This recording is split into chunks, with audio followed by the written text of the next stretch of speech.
Hello, welcome to Al's Airguns. Hey, today we are taking a look at a very cool suppressor from Airgun Capital.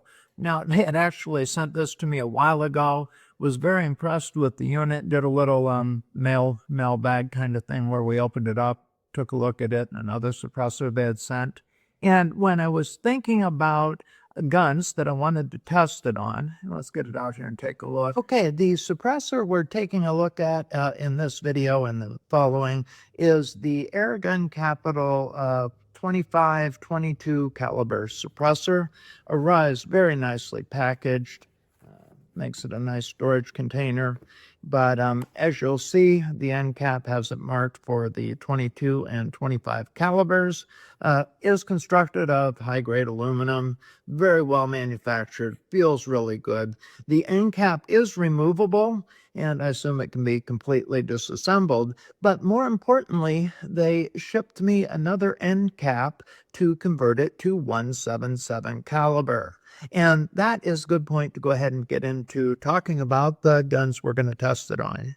Sir, that's got a really compact form factor. And one of the PCP air guns that I shoot a lot, and typically I don't shoot it without my Donnie FL Tonto moderator suppressor mounted on it, is my Hatsan Jet One. And I have been happy that I converted the, well, first of all, I liked this gun a lot from the get-go. Really enjoy it. Powerful. It's a 15 foot-pound air gun. Shoots well, easy to fill. You know, has all the things you'd really like to have in the pistol carbine. Buttstock removes quite easily, turning it into a pistol. Has both rifle length and pistol length sights mounted on it that fold down. So yeah, really enjoy it. Of course, it's got the pick rail to go ahead and mount optics. Anyway, it is powerful and it has a short barrel, which means it is loud. So even before I'd done the conversion I'm going to talk about, I had enjoyed running it with the suppressor more than running it naked. So the conversion that I did, that I am a super big fan of, is the buck rail pump conversion. When you receive your Jet 1 or 2, they are a side cocking pellet gun. And the side cocker works great. It was smooth. It was reliable. No complaints about it. But Buckrail came out with a pump conversion. Their conversion is available for both Jet 1 and 2. The 2 has a longer pump piece here. But really improved the handling of the gun, the speed of follow-up shots. You know, it makes it symmetrical. You don't have something sticking out on the side, so it stores and carries more easily. Big fan of the buck rail pump conversion.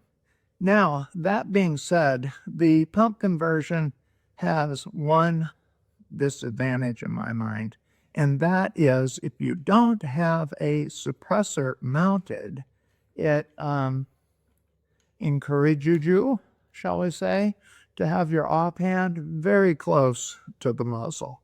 And you know, that's no bueno, not so good.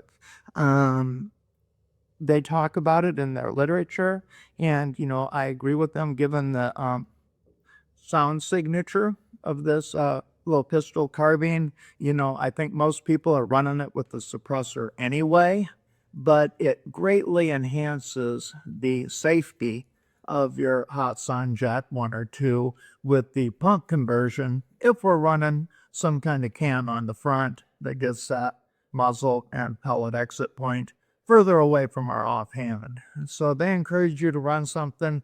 You know, this has always worked really well for me. So anyway, this gun in my mind, if you've done that conversion, you always run a suppressor on it.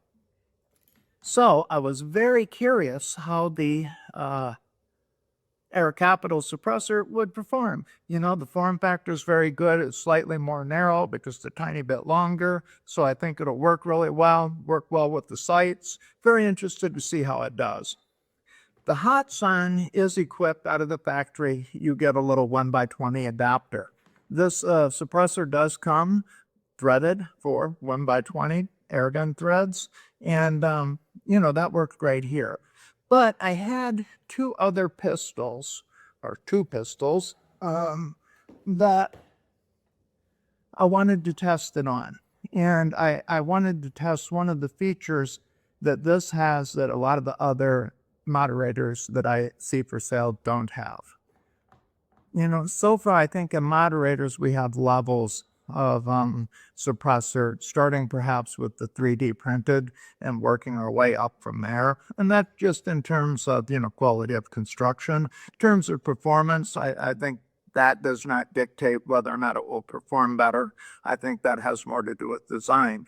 But anyway, two of my pistols that I shoot a great deal, and I shoot them indoors in the winter because they're both CO2 pistols, are the little 22 caliber Crossman 2240 I have here, been converted to a target pistol.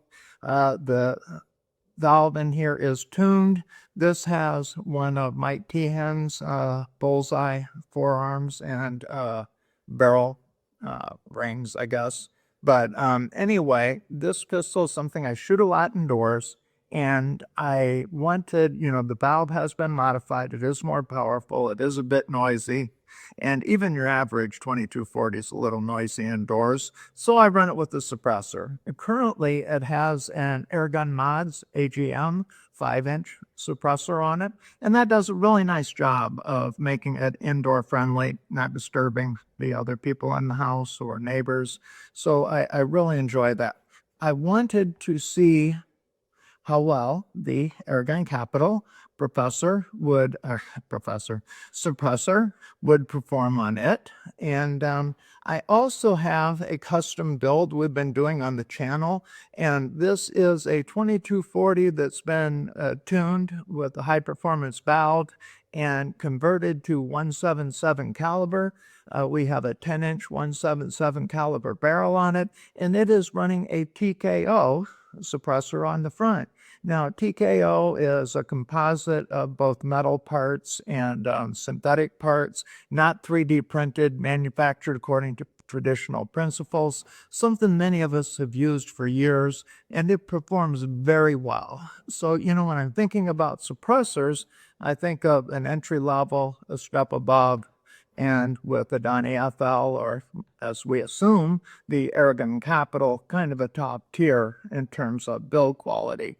Like I said, we'll test how well they do in terms of sound reduction. But I had an opportunity to both compare it to the TKO and the AGM, just in terms of general reduction, weight, all that kind of thing, handling. And they also, while this comes equipped as the 25-22 caliber, which is very common in the airgun industry, a lot of the cam manufacturers have you use this same device for your 177. However, Airgun Capitals provided me an adapter to convert it down to 177. So I was very interested in how well that worked. We've actually got a chance to test the same suppressor with and without the 177 caliber adapter in place. So wanted to check that out. Now, both of these are running Crossman's standard barrel, and that is a 9-threaded barrel. So I went back to Airgun Capital, and had asked to purchase an adapter from them. They make a high-quality metal adapter for this barrel size. It comes with a couple of set screws and adapts to 1x20 threads. So they were kind enough to go ahead and send one for free as part of the review, but I had been waiting for that. And when it did come in, I was traveling. And so this is the first chance we've actually had to sit down with all of it together and start this review process. So these are the guns we'll be using. We're going to go ahead and start documenting and testing right now. Thanks for staying with me till this point. I do appreciate it. If you're not already subscribed, please consider doing so. And hey, thanks for sticking around to the end. I look forward to seeing you on the next one. Take care.